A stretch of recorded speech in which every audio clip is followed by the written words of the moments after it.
everyone, and welcome back to my channel. If you haven't been here before or you haven't subscribed yet, please go ahead and do that as we get started.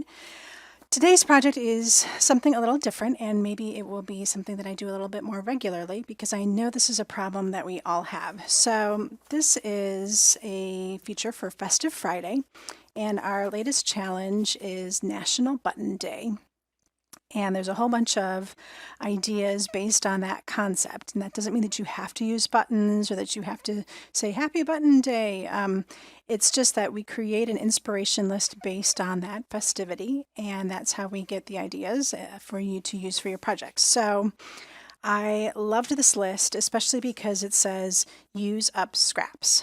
So I have a scrap bin, and it kind of doubles as what I call my card hospital. And I'm going to just scoot this out of the way so you can see this. So it's just a bin, and it's got a whole bunch of stuff in it that I have created. It might be partially created. It might be something that needs a little bit of work because it's got a little rip on it and it needs to be fixed. I might tear it apart and use it for something else, but I have like all these little pieces. I have a whole bunch of cut and colored die cuts in here. A lot of them come from pieces and parts that I am working on for my videos. Some of them are just leftovers or things that I tried that I wasn't too excited about at the time, but I thought, well, it could work for something else later on. So I keep this little card file, or this little bin, and I have all this great stuff in here. I don't often dive into it to find cool stuff to use. So that's why I love this challenge. So this one, on top of having to or getting to use your scraps, if that's one of the options that you choose, there's a whole bunch of other different little fun things. You can add buttons if you want. You can add stitching or sewing, all sorts of things. So this is the first card that I made up, and I pulled everything except for the silver backing and this silver wire. Or the silver metallic thread. I pulled all of this from my scrap stash, including this card base that already had this piece of green cardstock on it. So, of course, green is one of the items from the list, and circles is an item from the list. Silver is from the list. And then, of course, use up your scraps. So I actually fit 4 of the criteria for this card, and I just love it. So I'm glad that I got to use up some scraps and make a really great project from it. So while I was rifling through my bin, I found some more scraps that fit this challenge. So I did have to make this card base, and I added some of this moss green color from the stamp market to it. But I found these other pieces, and they were larger. So this one came from some side scraps that I had from a project that I did recently where I did some watercolor ink dripping. And so I kept these because they looked really cool, and I thought, I bet you I could use them for something. Well, I had a thicker piece of that, and look, I flagged the end of it, and I'm going to add that on the side here. And then another piece that I had hanging around forever is a piece of this birch paper. It is wood, and I was trying to see if I could emboss with it. And actually, there's a video out there. It's called Will It? And I was wondering, will it emboss? And the wood paper, will it emboss? And yes, it did. I used this kind of geometric shapes on it. And I thought, I'm just going to cut off a strip of this and put a little flag in on it and add that into my flags here. So that's the second piece. The third piece was this Hello die cut from Concord and Ninth. So I thought, well, that's an easy one to add in. And then I had this background piece that I had done some spritzing with the altenew antique gold spritz and one of their stencils. And it didn't really turn out the way I wanted, but because I'm going to be adding these extra pieces on top of it, you're not going to see any of those. They're not really mistakes. It's just it's not as clean as I wanted it. But for this card, it's going to work awesome. So I'm going to kind of put these guys here. And then this is going to go on the card base, and then the hello is going to go over it. But I wanted to add some stitching. So that's why I have this little mat out. So to get started, and you know what's great about this is this card is going to be over before you know it because I already had all the pieces.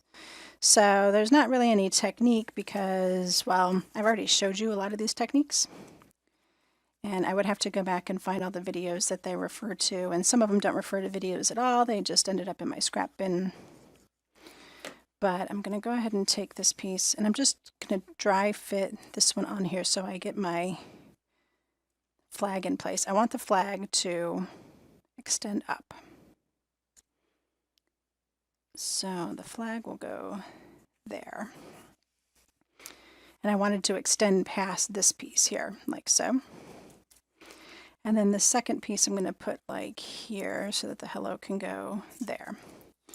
So I'm just going to glue these two guys down, and then I'm going to show you how I'm going to add some stitching. Okay. So I can move a couple things out of the way for the moment. And I've got this in place. Okay, so this guy keeps falling off. This comes together as a set. This is a little Sizzix foam pad, and then I've got a little pokey tool. We all call them pokey tools, but this is designed for poking holes, or you can use it for weeding out your die cuts and things like that. So I'm just going to take my ruler, and I want to put like a little stitch line here and then a stitch line up here.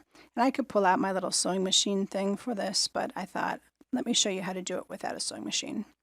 So I'm just going to poke little holes, and I'm going every 1/8 of an inch. Like so. And then I'll do the same thing up here. And I want to extend outside the embellishment too.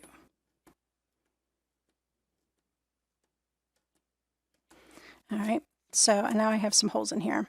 And I already have some thread strung up. I just took some embroidery floss and pulled out a string and doubled it up. And now I can just go ahead and sew this. So you see, adding stitching, even though it looks really, really cool, is not hard at all.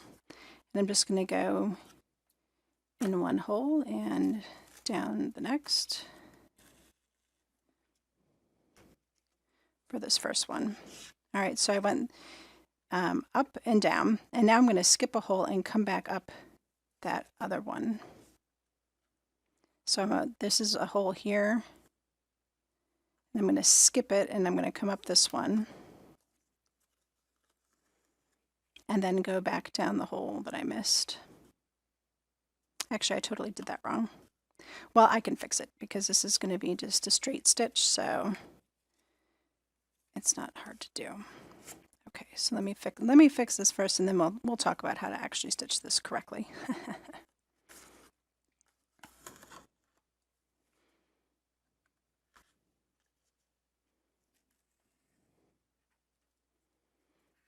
All right, and if it gets messy on the back, you don't have to worry about it because it is going to get hidden. All right, so let's try this again.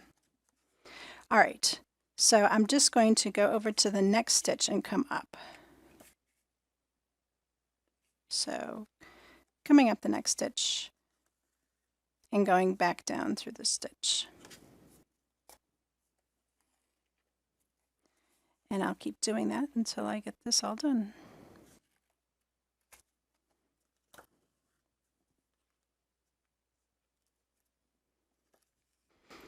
All right, so now that I have all of my stitching complete, it's good to just put some tape on the back to keep those stitches from coming up.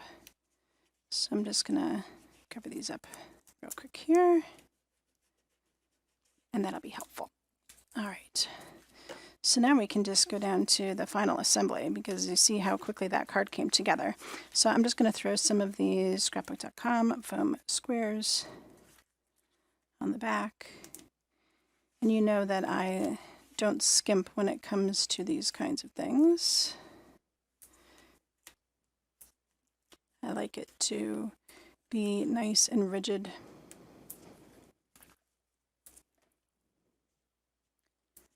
So it's worth it to put a couple extras on here.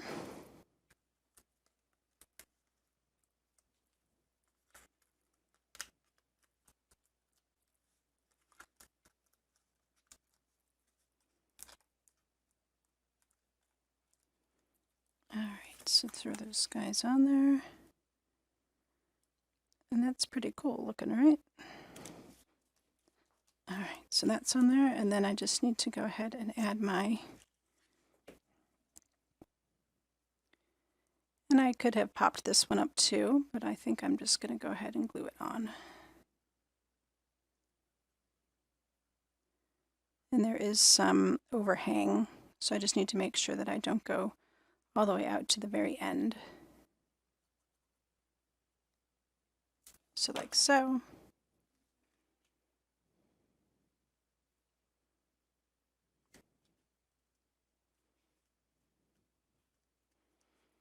And there we go.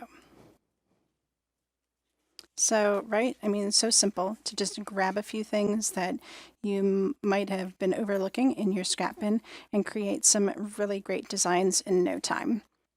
I hope I inspired you today to go ahead and rifle through your scrap bin and find a great project that you can use to enter into our bi-weekly challenge.